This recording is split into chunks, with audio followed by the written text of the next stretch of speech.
Welcome back everybody. आप सभी का हार्दिक स्वागत एंड अभिनंदन। आज मैं आपको हिस्ट्री जीके के मोस्ट इंपॉर्टेंट टॉप 20 क्विज़ के बारे में जानकारी देने जा रहा हूँ। ये क्विज़ अक्सर कंपटीशन एग्जाम में आते रहते हैं। इस वीडियो को पूरा देखें। बिना टाइम वेस्ट करते हुए हम क्वेश्चनरी स्टार्ट करते हैं। क्वेश्चन नंबर 1, शाहजहाँ के समय कौन सी घटना नहीं हुई थी? इस क्वेश्चन का सही आंसर है महावत खान का विद्रोह। महावत खान का विद्रोह शाहजहाँ के समय में नहीं हुआ था। यह विद्रोह 1623 ईस्वी में हुआ था। शाहजहाँ का जो समय है वह है 1628 से 1658। जुझार सिंह बुंदेला का विद्रोह, खान जहाँ लोधी का विद्रोह व पुर्तगालियों का दमन, ये सारी घटनाएं शाहजहाँ के समय में हुई थी। अगला प्रश्न, आर्य शब्द इंगित करता है। इस प्रश्न का सही आंसर है श्रेष्ठ जन। आर्य शब्द का अर्थ होता है श्रेष्ठ जन। अगला प्रश्न, शारदा मणि कौन थी? इस प्रश्न का सही उत्तर है रामकृष्ण परमहंस की पत्नी। शारदा मणि रामकृष्ण परमहंस की पत्नी थी। अगला प्रश्न, किस भारतीय राष्ट्रवादी नेता ने जर्मनी और ब्रिटेन के युद्ध को ऐसे ईश्वर प्रदत्त अवसर के रूप में देखा जिसमें भारतीयों को उस स्थिति का अपने हित में लाभ उठाने का मौका मिला? इस क्वेश्चन का करेक्ट आंसर है सुभाष चंद्र बोस। सुभाष चंद्र बोस ने जर्मनी और ब्रिटेन के बीच युद्ध को एक ऐसे ईश्वर प्रदत्त अवसर के रूप में देखा जिसमें भारतीयों को उस स्थिति का अपने हित में लाभ उठाने का मौका मिला।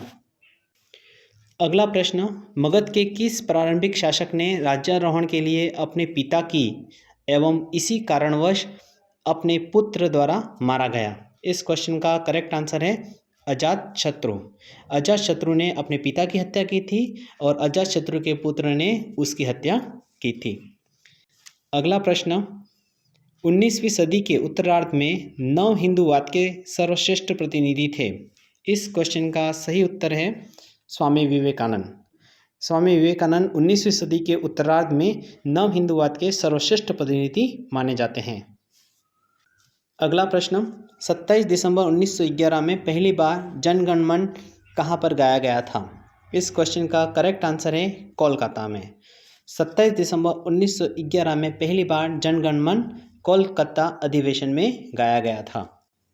अगला प्रश्न, वह व्यक्ति जिसने 4 अप्रैल 1919 को दिल्ली की जामा मस्जिद के प्रवचन मंच से हिंदू मुस्लिम एकता पर भाषण दिया, वे कौन थे? इस प्रश्न का सही उत्तर है स्वामी श्रद्धानंद। स्वामी श्रद्धानंद 4 अप्रैल 1919 को दिल्ली की जामा मस्जिद के प्रवचन मंच से हिंदू मुस्लिम एकता पर भाषण दिया था। अगला प्रश्न, किस पेशवा ने मुगल बादशाह मोहम्मद शाह रंगीला को मराठा शक्ति की एक झलक दिखाने के लिए दिल्ली पर आक्रमण किया और मोहम्मद शाह को मालवा की सूबेदारी पेशवा के नाम करने के लिए विवश किया? इस प्रश्न का सही उत्तर है बाजीराव प्रथम। बाजीराव प्रथम वह पेशवा शासक था जिसने मुगल बादशाह मोहम्मद शाह रंगीला को मराठा शक्ति की झलक दिखाने के लिए 1737 ईस्वी में दिल्ली पर आक्रमण किया और मोहम्मद शाह को मालवा की सूबेदारी पेशवा के नाम करने के लिए विवश कर दिया था। अगला प्रश्न, किसने भगवद गीता पर भावार्थ दीपिका नाम से वृहत टीका मराठी में लिखे जिसे सामान्यतः ज्ञानेश्वरी के नाम से जाना जाता है? इस क्वेश्चन का सही उत्तर है ज्ञानदेव। ज्ञानदेव ने भगवद गीता पर भावार्थ टीपिका मराठी भाषा में लिखी थी और इसे ज्ञानेश्वरी भी कहा जाता है। अगला प्रश्न, ऋग्वेद में सबसे पवित्र नदी किसे माना जाता है? इस प्रश्न का सही उत्तर है सरस्वती। सरस्वती नदी को ऋग्वेद की सबसे पवित्र नदी माना गया है।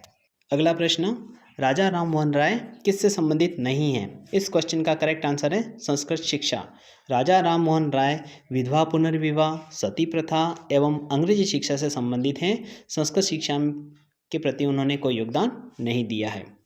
अगला प्रश्न, निम्नलिखित में से कौन फरायजी विद्रोह का नेता था? इस क्वेश्चन का सही उत्तर है दादू मियाँ। दादू मियाँ फरायजी विद्रोह के नेता थे। अगला प्रश्न, चौरी चौरा नामक प्रसिद्ध स्थल कहाँ है? इस प्रश्न का करेक्ट आंसर है गोरखपुर। चौरी चौरा नामक प्रसिद्ध स्थल गोरखपुर में है। अगला प्रश्न, जैनियों के प्रथम तीर्थंकर कौन थे? इसका सही उत्तर है ऋषभदेव। जैनियों के पहले तीर्थंकर ऋषभदेव आदिनाथ माने जाते हैं।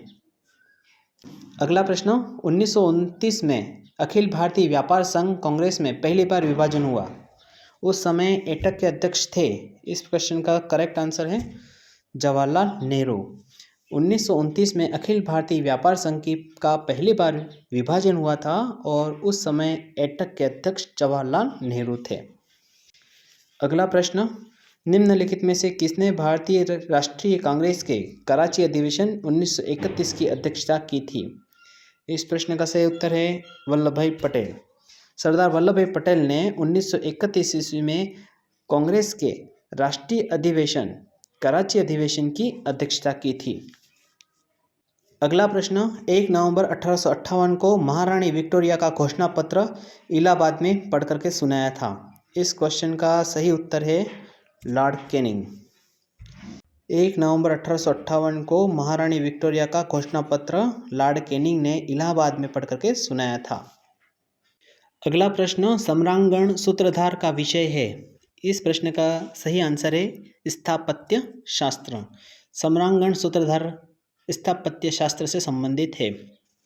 अगला प्रश्न, मोहम्मद बेगड़ा किस राज्य का प्रसिद्ध सुल्तान था? इस क्वेश्चन का सही आंसर है गुजरात। मोहम्मद बेगड़ा गुजरात का प्रसिद्ध सुल्तान था। इस वीडियो में हमने मोस्ट इम्पॉर्टेंट टॉप 20 क्विज़ के बारे में जानकारी प्राप्त की। ये क्विज़ हर प्रकार के एग्जाम्स के लिए उपयोगी हैं। इन्हें आप नोट ज़रूर करें।